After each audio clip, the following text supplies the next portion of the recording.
ಇದು ಗೂಗಲ್ ಎಲ್ಲ ಇಲ್ಲೇ ಇದೆಯಲ್ಲ ನಿಮ್ ಕಾರ್ ಮೇಲೆನೆ. ಇದು ಬಂದ್ಬಿಟ್ಟು ಆಕ್ಚುಲಿ ಗೂಗಲ್ ಆಡ್ಸೆನ್ಸ್. ಸೊ ನಾವು ಗೂಗಲ್ ಆಡ್ಸೆನ್ಸ್ ನಮ್ಗಿಂದ ದುಡ್ಡು ಬರೋದು.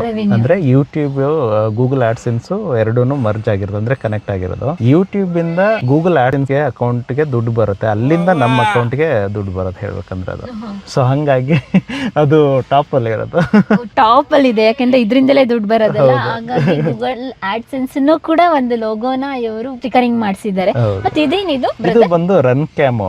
ಅಂದ್ರೆ ಯೂಸಲಿ ಇವಾಗ ನಾನು ಗಾಡಿ ಓಡಿಸ್ಬೇಕಂದ್ರೆ ಒಬ್ಬೊಬ್ರು ತುಂಬಾನೇ ಚೇಸ್ ಮಾಡಕ್ ಬರ್ತಿರ್ತಾರೆ, ಏನೋ ಒಂದು ಮಾತಾಡ್ಸಕ್ ಬರ್ತಿರ್ತಾರೆ, ಅದು ಇದು ಅಂತ ಹೇಳಿ. ಅಟ್ಲೀಸ್ಟ್ ಈ ತರ ಇದ್ದಾಗ ಏನಾಗುತ್ತೆ, ಒಂದು ಸೇಫ್ಟಿಗೆ ಏನೋ ಒಂದು ವಿಡಿಯೋ ಇಟ್ಕೊಂಡಿವಿ. ಇಲ್ಲ ತಂದ್ರೆ ಸುಮ್ನೆ ನನ್ ಗಾಡಿ ನೀವು ನಂಬೋದಿಲ್ಲ, ಗಾಡಿ ನೋಡ್ತಾನೆ ಬಂದು ನನ್ ಗಾಡಿ ಟಚ್ ಮಾಡ್ಬಿಡ್ತಾರೆ. ಅವ್ರು ಮಾತಾಡ್ಸಕ್ ಬರ್ತಾರೆ, ನಾವು ಹೋಗ್ತಿರ್ತೇವೆ, ನಾವು ಅಬ್ಸರ್ವೇಷನ್ ಮಾಡಲ್ಲ ಹಿಂದೆ ಮುಂದೆ. ಆಲ್ಮೋಸ್ಟ್ ತುಂಬಾ ಸ್ಕ್ರಾಚಸ್ಗಳು ಇದಾವೆ ಹೇಳ್ಬೇಕಂತಂದ್ರೆ. ಬಟ್ ಅವ್ರಿಗೆ ಏನು ಅನ್ನಕ್ಕಾಗಲ್ಲ, ಅವ್ರೇನೋ ಒಂದು ಮಾತಾಡ್ಸಕ್ ಅಂತೇಳಿ ಬರ್ತಾರೆ. ಫಸ್ಟ್ ಟೈಮ್ BMW ಅಲ್ಲಿ ಕೂತಾಗ ಹೇಗಿತ್ತು ಫೀಲ್?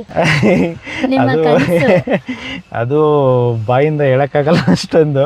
ಯಾಕಂತಂದ್ರೆ ಆಲ್ಮೋಸ್ಟ್ ಅನ್ಕೊಳ್ಳಿ ಒಂದು 2006 ಅಲ್ಲಿ ಅನ್ಕೊಂಡಿರೋದು 2021 ಅಲ್ಲೇನೋ ಗಾಡಿ ತಗೊಂಡಿರೋದು. ಆಲ್ಮೋಸ್ಟ್ ಅಲ್ಲಿ ಗ್ಯಾಪ್ ಅಲ್ಲಿ ನೀವು ಅನ್ಕೊಳ್ಳಿ ಯಾವ ತರ ಇರುತ್ತೆ ಫೀಲಿಂಗ್ ಅಂತ. ಆಲ್ಮೋಸ್ಟ್ ನಾನು ಅವತ್ತು ಅವಾಗೆಲ್ಲ ತಗೊಂಡಾಗೆಲ್ಲ ಸುಮಾರು ರೌಂಡ್ ಹೊಡಿತಿದ್ದೆ.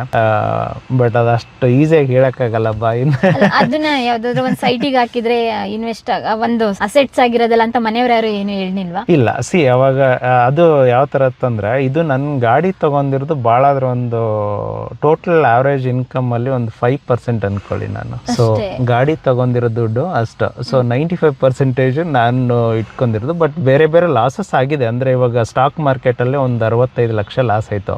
ತೋಟ ಅಂತ ಹೇಳಿ ಟೆರೆಸ್ ಗಾರ್ಡನ್ ಅಂತ ಹೇಳಿ ಮಾಡ್ಕೊಂಡೆ, ಅದ್ರಲ್ಲಿ ಒಂದು 20 ಲಕ್ಷ ಲಾಸ್ ಆಯ್ತು. ಇಲ್ಲ, ಯಾಕಂದ್ರೆ ತುಂಬಾ ಜನ ವಿಸಿಟಿಂಗ್ ಬರ್ತಿರ್ತಾರೆ, ಏನೋ ಒಂದು ಇವಾಗ ಅವ್ರ ಚಾನಲ್ ಇಶ್ಯೂ ಆಗಿದೆ ಅಂತ ತಿಳ್ಕೊಳ್ಳೋಣ. ಅವ್ರು ಏನ್ ಅನ್ಕೊಂಡಿರ್ತಾರೆ, ನಾವು ಯೂಟ್ಯೂಬ್ ಕಂಪನಿ ಅನ್ಕೊಂಡ್ಬಿಟ್ಟು ಈ ತರ ಜಾಸ್ತಿ ಜನ ಆಕ್ಚುಲಿ ನಾವು ಇವಾಗ ಮನೆಯಲ್ಲ ಇರಲ್ಲ, ಒಂದೊಂದ್ ಟೈಮ್ ಹೆಣ್ಮಕ್ಳು ಇರ್ತಾರೆ, ಅವು ಸಡನ್ ಆಗಿ ಯಾರೋ ಬಂದು ಈ ತರ ಕೇಳ್ತಿರ್ತಾರೆ. ಆಮೇಲೆ ಇದನ್ನ ನೋಡಕ್ ಅಂತೇಳಿ ಮಕ್ಕಳು ತುಂಬಾ ಜನ ಬರ್ತಿರ್ತಾರೆ, ಪೇರೆಂಟ್ಸ್ ಕರ್ಕೊಂಡ್ ಬರ್ತಿರ್ತಾರೆ. ಹಾಗಾಗಿ ಒಂದು ಇರ್ಲಿ ಸೇಫ್ಟಿ ಅಂತ ಹೇಳಿ.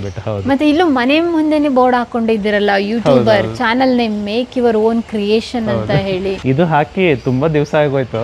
ಸೊ ಅದು ಆಕ್ಚುಲಿ ಕನ್ನಡದಲ್ಲೇನು ಹಾಕಬೇಕಾಗಿತ್ತು, ಇನ್ನೇನು ಸರಿ ಅಂತೇಳಿ. ಯಾಕಂದ್ರೆ ಈಗ ಮನೆ ಚೇಂಜ್ ಮಾಡೋ ಪ್ಲಾನಿಂಗ್ ಅಲ್ಲಿ ಇದ್ದೀನಿ. ಸೊ ಹಾಗಾಗಿ ಹಾಗೆ ಇರೋದು. ಇದು ಸ್ವಂತ ಮನೆನಾ? ಇದು ರೆಂಟೆಡ್ ಮನೆ. ರೆಂಟೆಡ್ ಮನೆಗೆ ಇಷ್ಟೊಂದೆಲ್ಲ ಡೆಕೋರೇಟಿವ್ ಆಗಿ ಮಾಡಿದ್ದೀರಾ? ಹೌದು. ಸೊ ನಾನು ಫಸ್ಟ್ PG ಅಲ್ಲಿದ್ದೆ, PG ಇಂದ ಶಿಫ್ಟ್ ಆಗಿರೋ ಮನೆಗೆ ಇದನ್ನೇ. ಸೊ ಈಗ ಆಲ್ಮೋಸ್ಟ್ ಅಲ್ಲಿ ಒಂದು 7 ವರ್ಷ ಆಯ್ತು ಈ ಮನೆಯಲ್ಲಿ ಇದ್ಬಿಟ್ಟು. ಓಕೆ. ಅಲ್ಲೂ ಕೂಡ ಬೋರ್ಡ್ ಹಾಕೊಂಡಿದ್ದೀರಾ? ಸಮ್ಮರ್ ಅದು ರೀಸೆಂಟ್ ಆಗಿ ಸಮ್ಮರ್ ಆಕ್ಟಿವಿಟೀಸ್ ಸ್ಟಾರ್ಟ್ ಮಾಡ್ತಿದ್ದೆ ಅಲ್ವಾ, ಹಾಗಾಗಿ ಬೋರ್ಡ್ ಹಾಕಿದೆ.